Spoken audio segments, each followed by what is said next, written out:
हमने जब सिर्फ एक कोलम्बिक इंटरेक्शन के लिए सॉल्व किया था इसको हैमिल्टन को, तो सारी की सारी एनर्जी डिपेंडेंट थी एन की, ठीक है, वो जो हाईली डिजनरेट थी। उसके बाद जब हमने फाइनल स्ट्रक्चर ऐड किया तो वो जे भी टर्म अपेयर होगी, जे के बिहाफ पे हम स्प्लिट कर सकते थे एनर्जी लेवल्स को। अब जीमान इफेक्ट ने हमने अलाउ किया कि एम जे के बिहाफ पे भी अब स्प्लिट कर सकते हैं। तो अब है strong field Zeeman effect. Strong field Zeeman effect में बी एक्सटर्नल मैग्नेटिक फील्ड है, जो आपने एक्सटर्नल मैग्नेटिक फील्ड अप्लाई की है वो इंटरनल से जो मैग्नेटिक फील्ड प्रोटॉन की वजह से उससे मच लार्जर है, ठीक है।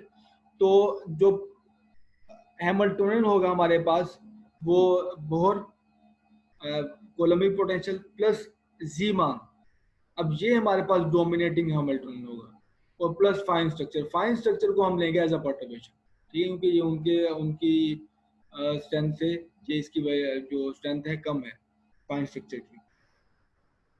और इस केस में जो गुड क्वांटम नंबर्स होंगे वो होंगे ये एन एल एम एल और एम एस, ठीक है, क्योंकि इंडिविजुअली एल और एस कंजर्व होंगे due to external magnetic field, लेकिन जो टोटल एंगुलर मोमेंटम होगा वो कंजर्व नहीं होगा, क्योंकि एक्सटर्नल टॉर्क भी एग्जिस्ट कर रहा है इसमें।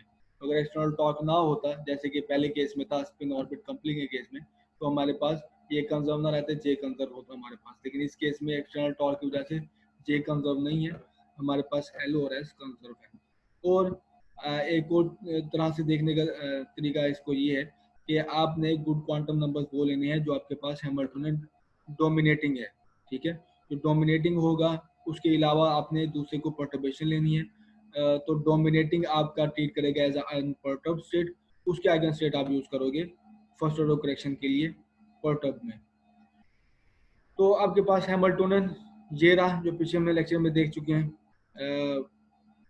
Orbital part, spin part, external magnetic field. External magnetic field पहले से मैंने स्पेसिफाई कर दी है कि ये अलोंग जेड डायरेक्शन है।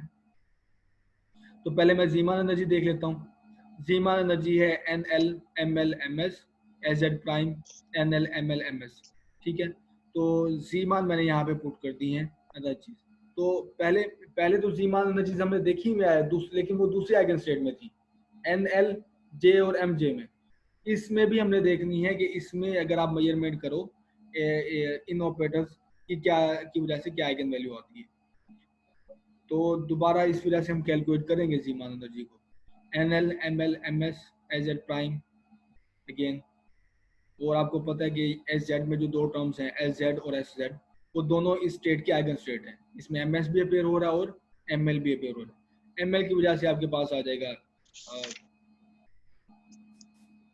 हमारे पास एच कट एम एल आ जाएगा, और एम एस की वजह से हमारे पास एच कट एम एस आ जाएगा। तो ये हमारे पास ई जेड एनर्जीज आ गई यहीं से, ठीक है। ये काफी इजी था। तो आपके पास अनपर्टर्ब्ड एनर्जीज आएंगी, ये बोहर पार्ट आपके पास, और plus mu B B external into M L plus 2 ms, ये जीमान की वजह से। ये बोहर पार्ट आ गया आपके पास, और ये आपके पास है जीमान की वजह से। तो फर्स्ट ऑर्डर करेक्शन आप देखोगे अब फाइन स्ट्रक्चर में। फाइन स्ट्रक्चर को आप आपने दोबारा गो थ्रू करना, दोबारा देखना होगा, क्योंकि वो आपने आइगन स्टेट मेजरमेंट्स की थी, जो एक्सपेक्टेशन वैल्यू फाइंड की थी वो की और बेसिस में थी। अब आपकी जो अनपर्टर्ब स्टेट है वो चेंज हो चुकी है, तो दोबारा हमें पूरा ये देखना होगा फाइन स्ट्रक्चर। और फाइन स्ट्रक्चर आपको पता है वो सम है रिलेटिविस्टिक टर्म और स्पिन ऑर्बिट कपलिंग टर्म। तो एच ई आर जो है स्पिन ऑर्बिट टर्म वो तो सेम रहेगी, इसमें कोई चेंज नहीं आएगा, ठीक है, क्योंकि वो स्टिल आप कैलकुलेट करोगे तो वो सेम आएगी। इस वजह से मैंने ये यहाँ पे नहीं शो कर रहा। स्पिन ऑर्बिट जो है वो आपको देखना पड़ेगा। तो स्पिन ऑर्बिट में आपको पता था जो कपलिंग थी वो एस डॉट एल की वजह से थी, जो ऑपरेटर अपेयर होता था स्पिन ऑर्बिट कपलिंग में। तो एस डॉट एल को हम इवेलुएट करेंगे इसकी एक्सपेक्टेशन वैल्यू, और इसकी एक्सपेक्टेशन वैल्यू होगी इन बेसिस में। तो हमारे पास है एस एक्स एल एक्स, इन दोनों का डॉट ले लो, ये डॉट प्रोडक्ट है inside. Individual expectation value S x की अलग एल एक्स की अलग, ये आपके पास प्रोडक्ट आ गया। चूंकि हमारी आइगन स्टेट जो बी एक्सटर्नल मैग्नेटिक फील्ड है वो अप्लाइड है अलोंग जेड एक्सिस, तो ये हमारे पास होगी जो जी एक्सिस होगा उस केस में हमारी आइगन स्टेट होगी एस जेड की भी और एल जेड की भी।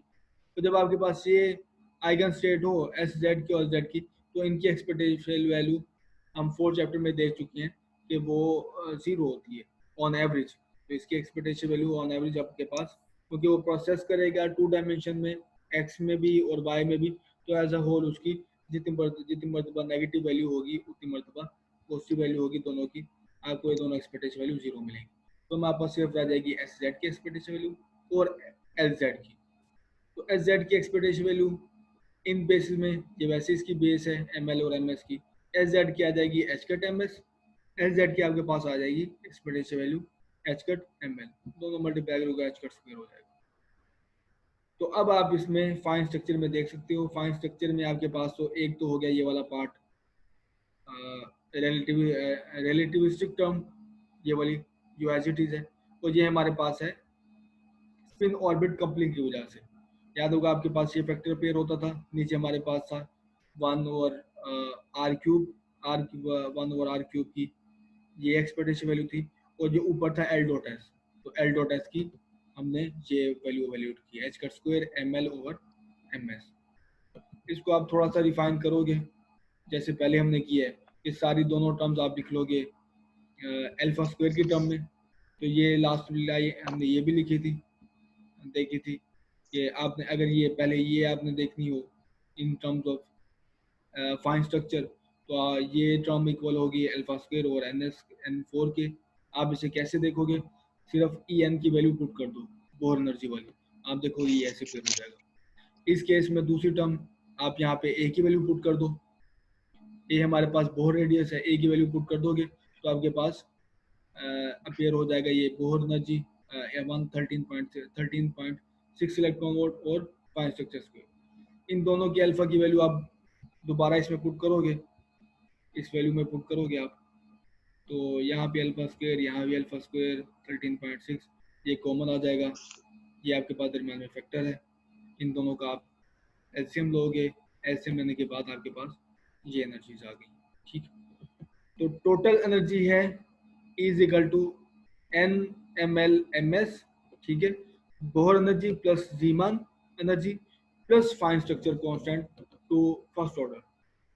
और इसमें एक चीज देखने की है कि यहाँ पे L does not is equal to 0 है, एल की करेक्ट वैल्यू नहीं है वैसे भी, क्योंकि एल 0 के लिए ये डाइवर्ज हो जाएगा, तो आप एक प्रॉब्लम में देखोगे एल इज इक्वल टू दरअसल 1 है इसमें। टोटल एनर्जी आपके पास फाइन स्ट्रक्चर केस में ये Bohr energy plus Zeeman energy plus fine structure reaction. तो अभी तक की मैं समराइज कर दूं,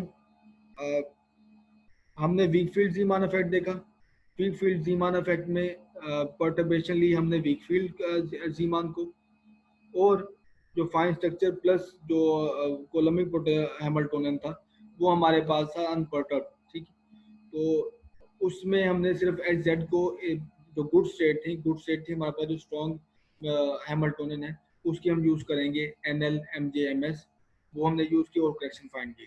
ठीक है, इस केस में स्ट्रॉन्ग फील्ड जीमान इफेक्ट में जो हमारे पास एक्सटर्नल मैग्नेटिक फील्ड स्ट्रॉन्ग थी as compared to internal magnetic field, तो फाइन स्ट्रक्चर भी हमने थोड़ा सा दोबारा देखा है और जीमान एनर्जीज भी हमने दोबारा कैलकुलेट की है।